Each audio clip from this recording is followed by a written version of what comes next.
Friends, आज के topic में हम वैक्यूम सर्किट ब्रेकर के बारे में डिस्कस करेंगे। वैक्यूम सर्किट ब्रेकर क्या होता है और इसमें कौन कौन से कंपोनेंट होते हैं, और साथ में इसको हम प्रैक्टिकली भी दिखाएंगे कि ये कैसे लगा होता है और किस प्रकार से इसमें फंक्शन करता है, और इसकी कंट्रोल वायरिंग के बारे में भी हम डिस्कस करेंगे। सबसे पहले हम जान लेते हैं वैक्यूम सर्किट ब्रेकर। जैसा कि आप इस स्लाइड में देख रहे हैं, ये आउटडोर और इंडोर वैक्यूम सर्किट ब्रेकर है। मेनली ये आउटडोर इंडोर होता है। इसके साथ ही SF6 भी वैक्यूम सर्किट ब्रेकर हम यूज़ करते हैं। ये सभी वैक्यूम सर्किट ब्रेकर के प्रकार हैं। ABB कंपनी का ये वैक्यूम सर्किट ब्रेकर है। ये इंडोर वैक्यूम सर्किट ब्रेकर दिया हुआ है। इसके साथ ही अब हम यहाँ पे आउटडोर सर्किट ब्रेकर भी देख रहे हैं, जैसे कि आप इसमें देख रहे हैं।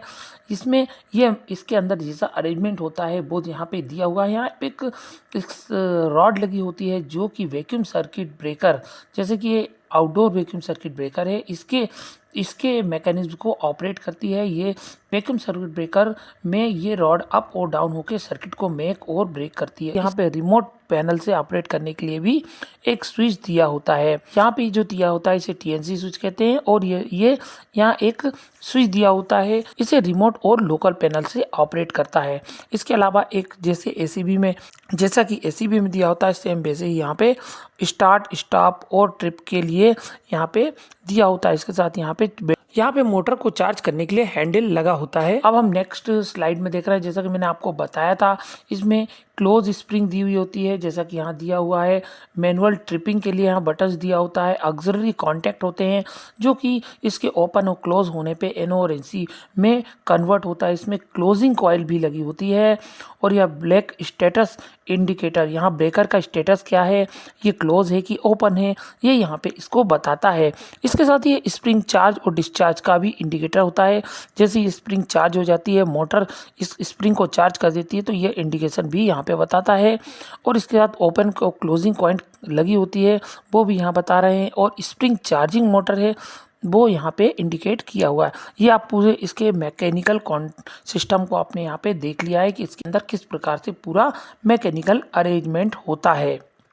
जैसा कि वैक्यूम सर्किट ब्रेकर के अंदर, क्योंकि ये पूरा अरेंजमेंट इसके नीचे लगे मूविंग कॉन्टैक्ट को ऑपरेट करने के लिए किया जाता है, जो कि इसके ओपन और क्लोज करता है। और वैक्यूम सर्किट ब्रेकर के अंदर जो कॉन्टैक्ट बनता है वो वैक्यूम के फॉर्म में होता है, वैक्यूम के अंदर होता है, और ये एक वेलोसील्ड के अंदर होता है। और इस पूरे पार्ट को जो बोलते हैं हम वैक्यूम इंटरप्टर कहते हैं।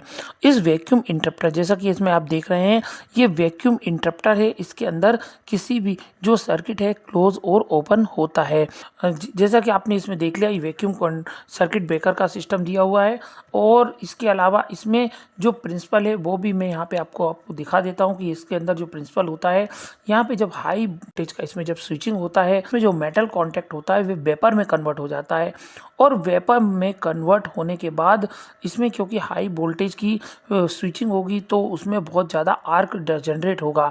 और ये आर्क वेपर में जनरेट होने के बाद दोबारा, क्योंकि ये वैक्यूम फॉर्म है इसलिए यहाँ पे ये कोई भी आयोनाइज हो जाएगा, लेकिन इसमें कोई भी किसी प्रकार का कोई भी स्पार्क नहीं होगा। और ये वेपर फॉर्म दोबारा एक नॉर्मल मेटल में कन्वर्ट हो जाता है, और कॉन्टैक्ट के अंदर किसी प्रकार का आर्क जनरेट नहीं होता है। इस प्रकार ये पूरा सिस्टम वर्क करता है। बाकी आप इसको इस स्लाइड में आसानी से पढ़ के समझ सकते हैं। इसी प्रकार का same function outdoor vacuum circuit breaker में भी होता है, लेकिन यहाँ पे जो आउटडोर में है ये इंसुलेटर के अंदर ये पूरा फंक्शन होता है। यहाँ जो ये आप देख रहे हैं इंसुलेटर हैं, इन इंसुलेटर के अंदर ये पूरा आर्क का जो चैम्बर होता है, जो कॉन्टैक्ट का जो चैम्बर होता है, इन्हीं इंसुलेटर्स के अंदर लगा होता है। वैक्यूम इंटरप्टर के अंदर दिया है, वैक्यूम टर्मिनल है, इंसुलेटर है, सपोर्ट इंसुलेटर और वैक्यूम क्रैक हाउसिंग जो नीचे दी हुई है। इसके अकॉर्डिंग ही ये रॉड से इससे ऑपरेट होता है और कॉन्टैक्ट मेक और ब्रेक होता है। दोस्तों, अब हम इंटरव्यू में पूछे जाने वाले सबसे महत्वपूर्ण टॉपिक के बारे में डिस्कस करेंगे, वो है एंटी पंपिंग रिले के बारे में। वैक्यूम सर्किट ब्रेकर में एंटी पंपिंग रिले या एंटी पंपिंग डिवाइस एक महत्वपूर्ण भूमिका निभाता है। जैसे किसी कंडीशन में इसमें TNC स्विच या ऑटो या रिमोट से हम कमांड देते हैं तो टीएनसी स्विच से अगर टीएनसी का स्प्रिंग फंस जाता है या किसी रीजन से प्रॉब्लम करता है तो हम बार बार उसे क्लोज का कमांड या ओपन का कमांड देते हैं।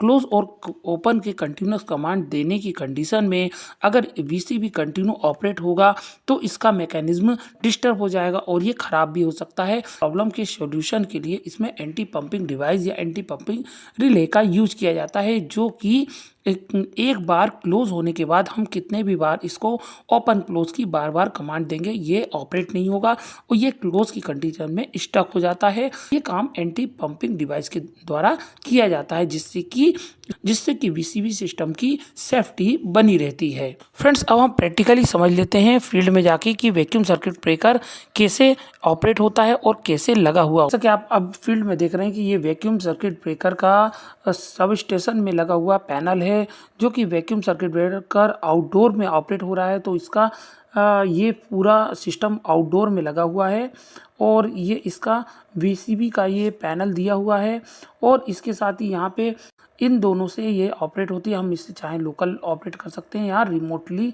ऑपरेट कर सकते हैं और टीएनसी स्विच लगा हुआ है। इसके अलावा फ्यूज लगे हुए हैं।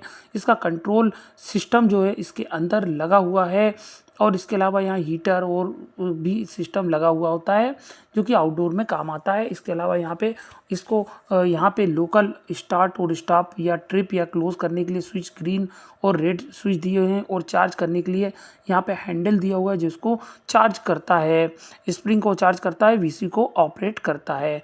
और इसके अलावा यहाँ पे स्पेसिफिकेशन दिए हुए हैं कि कितने केवीए का है और कितने कैपेसिटी का है, ये सब यहाँ पे दिए होते हैं।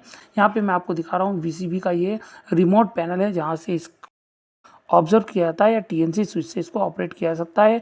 और अगर कोई भी फॉल्ट आता कुछ आता है तो फॉल्ट आने पे ये यहाँ पे अलार्म भी शो करता है। बेसिकली वीसीबी का प्रयोग आपको पता होगा कि क्यों ऑपरेट करते हैं। ये टीएनसी स्विच दिया हुआ है और इसके साथ ही यहाँ पे सर्किट में अगर कोई भी अलार्म आता है तो यहाँ पे शो करता है। इसके अलावा यहाँ पे रिले दिए होते हैं जो कि ओवर करेंट या अर्थ फॉल्ट या अंडर वोल्टेज ओवर वोल्टेज की कंडीशन में वीसीबी को ट्रिप कर देता है। ये इसकी सेफ्टी प्रोवाइड करते हैं। दोस्तों, इस वीडियो में एक इम्पोर्टेंट क्वेश्चन उठता है कि वीसीबी हम क्यों यूज़ करते हैं।